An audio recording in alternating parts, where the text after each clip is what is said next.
Assalamualaikum warahmatullahi wabarakatuh. Saya Risma Dewi Kirani dengan NIM C0D024008, Prodi D3 Perpajakan, Fakultas Ekonomi dan Bisnis, Universitas Jambi. Di sini saya akan menjelaskan tentang konsep pencatatan dari kewajiban jangka panjang dan ekuitas oleh dosen pengampu Bapak Dr. Wirmi Eka Putra SEMSI, Ibu Heriani SEMAK, Bapak Lutfi SEMSC. Baiklah, yang pertama-tama saya akan menjelaskan pendahuluan terlebih dahulu.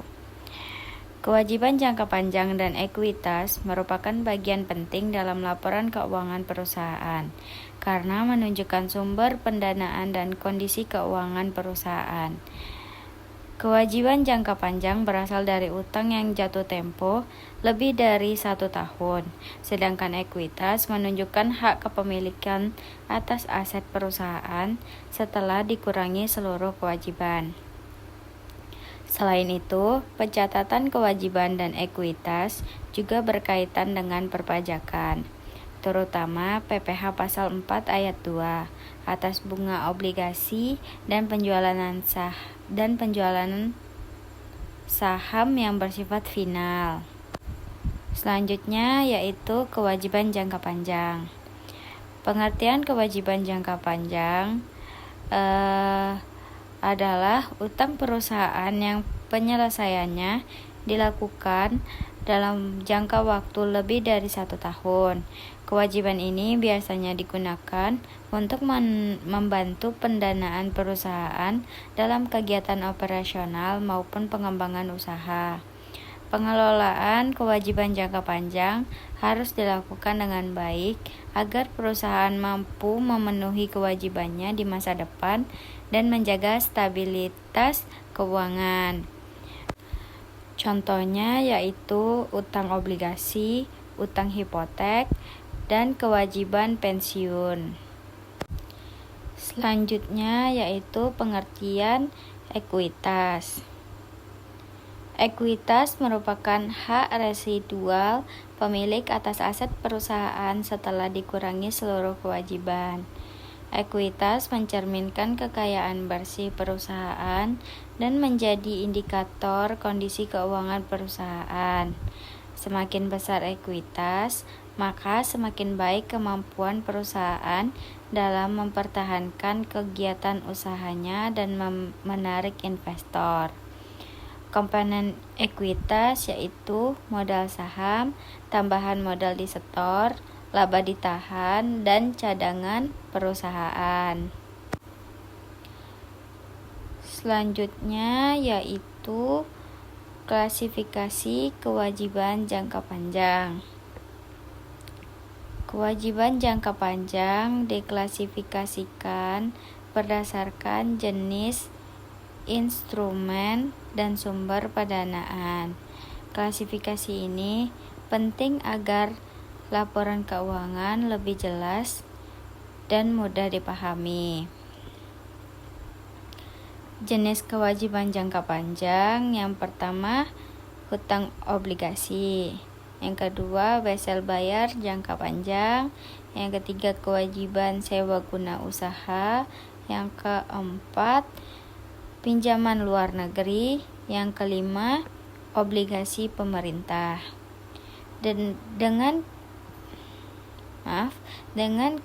klasifikasi yang tepat, perusahaan dapat lebih mudah mengelola risiko keuangan. Selanjutnya yaitu pencatatan PPh pasal 4 ayat 2 atas obligasi. PPh pasal 4 ayat 2 atas obligasi merupakan pajak final yang dikenakan atas bunga obligasi atau diskonto yang diterima pemegang obligasi.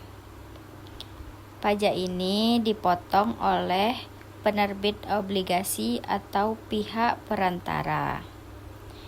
Tarif yang dikenakan yaitu 15% untuk wajib pajak dalam negeri, 20% untuk wajib pajak luar negeri. Dalam pencatatan akuntansi, perusahaan mencatat beban bunga dan utang pajak yang harus disetor kepada negara. Selanjutnya, pencatatan PPh pasal 4 ayat 2 atas penjualan saham.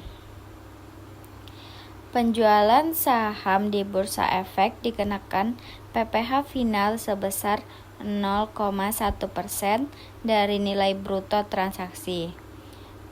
Pajak dipungut oleh broker atau perantara pedagang efek pada saat transaksi dilakukan.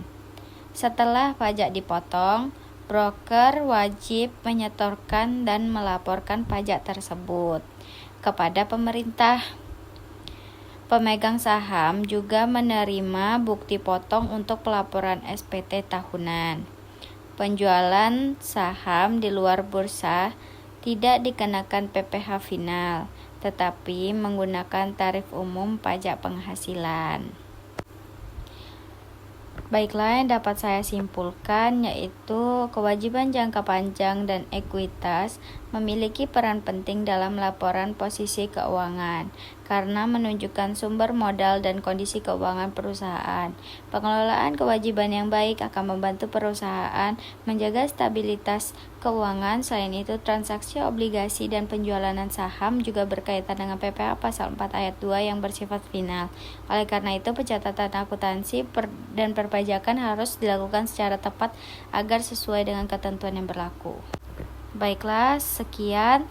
Lebih dan kurangnya saya mohon maaf. Saya tutup dengan Wassalamualaikum warahmatullahi wabarakatuh.